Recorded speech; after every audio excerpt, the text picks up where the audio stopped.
Donc, voici. Donc, nous allons parler de notre autre opération. Et les autres opérations, c'est d'abord remplacer les notes d'une matière par une autre. On suppose que vous avez saisi les notes d'anglais à la place des notes de mathématiques. Donc, comment faire? Donc, vous venez ici.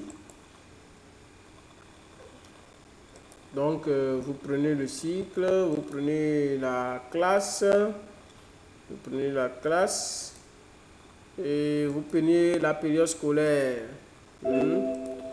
Et maintenant, comme c'est les notes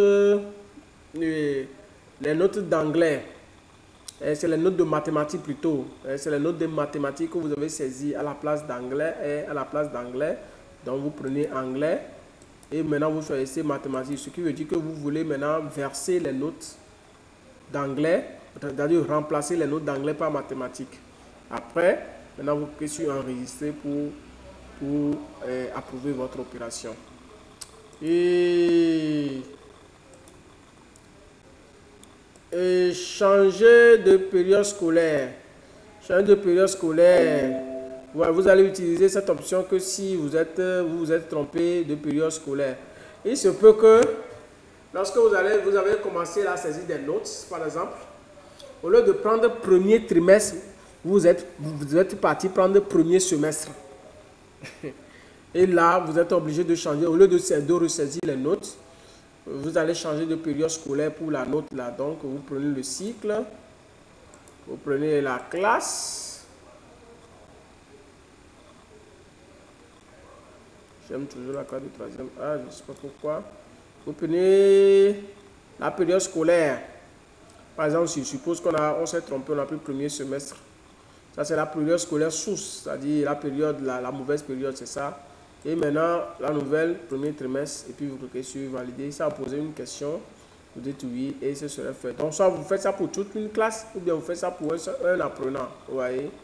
Donc, c'est à vous de voir. Et nous allons voir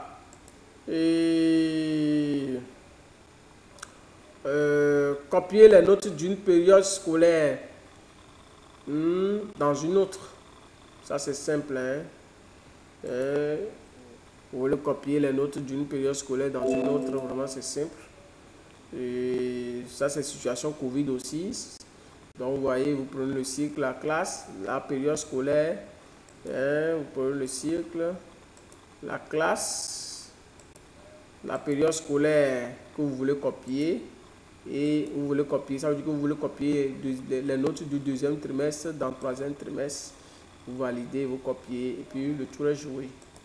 Et on va voir détecter les intrus. Détecter les intrus, bon, c'est des bugs. Parfois, il peut arriver que la base ait un problème. Ok, il peut arriver que la base ait un problème. Et vous tentez de générer le bulletin, une fenêtre noire apparaît. Ça, vous n'avez pas encore eu ce cas. Vous n'avez pas encore eu le cas ici. Donc, si la fenêtre noire apparaît, il y a deux choses que vous devez faire. D'abord, vous devez vérifier dans l'état des notes. S'il y a des notes qui sont coloriées en rouge, ou bien au niveau de détecter les intrus, pour voir s'il n'y a pas de bug où le nombre d'élèves dans la classe, normalement, est inférieur à ce qui est inférieur, ou bien le nombre d'élèves de la classe est supérieur à ce qui devait être. Donc, par exemple, je prends 4e D, je ne sais pas si on a des dons. Je prends la période scolaire, je recherche. Il n'y a pas d'intrus. Je prends la deuxième option aussi, il n'y a pas d'intrus. Je prends par exemple 6e, bon, 4e B. Et il n'y a pas d'intrus. Vous voyez, donc, s'il y a un intrus, vous cochez avec le bouton tout coché, vous cochez tous et vous supprimez. L'intrus là, c'est un bug peut-être qui a été fait ou en tout cas la base a eu un problème. Donc c'est ça. C'est vraiment ça. Je ne sais pas si je dois en avoir ici. Vous voyez, je n'en ai pas. Donc c'est ça. Ou carrément, comme je vous le disais, vous allez dans état des notes. État des notes. Et vous faites la recherche. Et vous faites la recherche pour voir s'il y a des notes qui sont coloriées en rouge ici.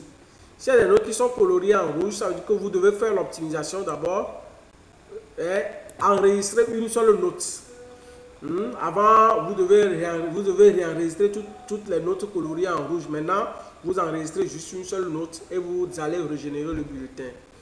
Laissez-moi vous dire aussi que sur cette fiche, sur l'état des notes, vous pouvez supprimer certaines notes. Vous pouvez supprimer les notes. Ok, soit vous décidez de tout supprimer, vous cochez tout, vous voyez, et vous cliquez sur le bouton supprimer, ou soit vous décidez de supprimer seulement les notes d'un enfant. Donc vous saisissez le nom de l'enfant et puis vous cochez toutes ces notes. Vous voyez, et vous supprimez, ou soit vous décidez de supprimer les notes d'une matière donnée. Donc quand vous allez cocher, vous allez sélectionner la note de la matière que vous voulez supprimer et puis vous cliquez sur le bouton supprimer.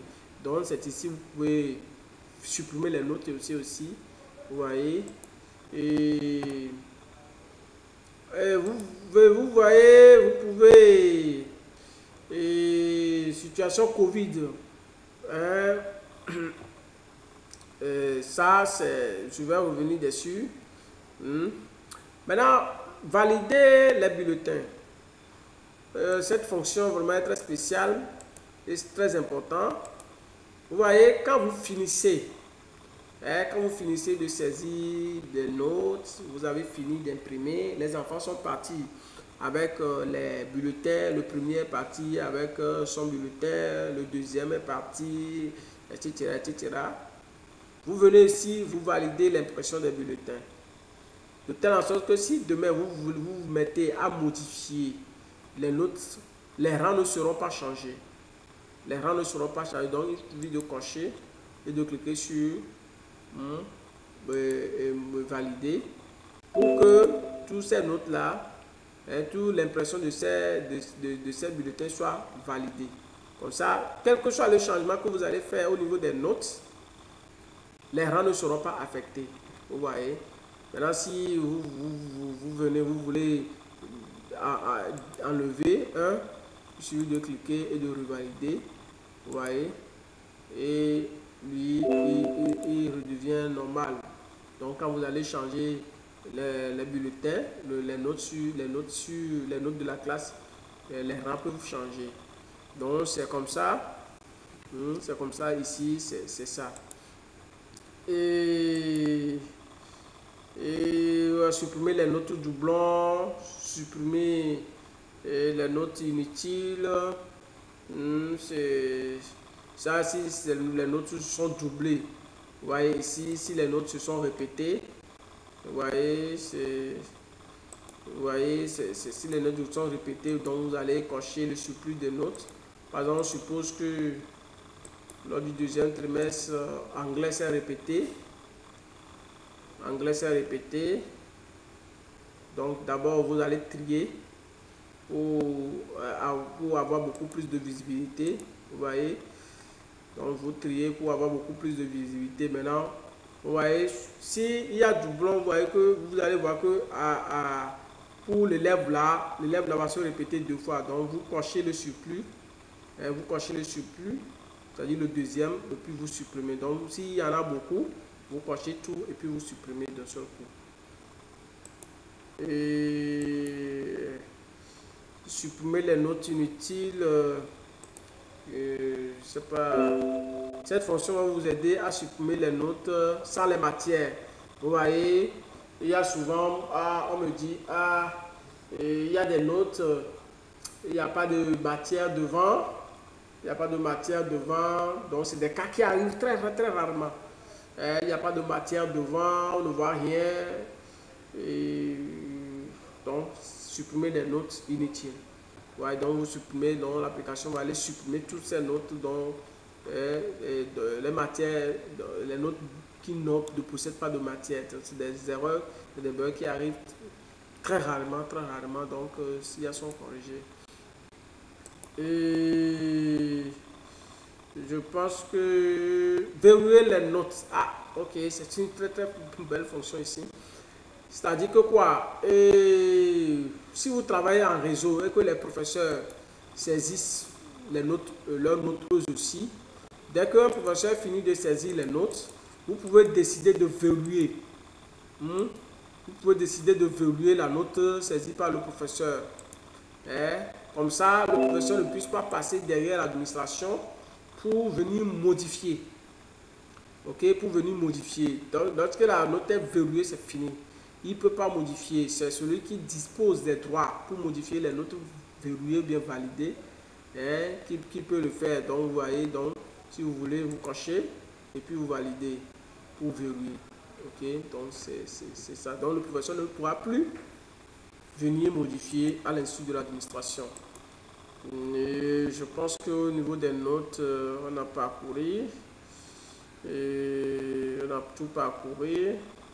Donc après on va voir les statistiques. Donc merci beaucoup pour m'avoir suivi. Merci. Et à tout à l'heure pour les statistiques.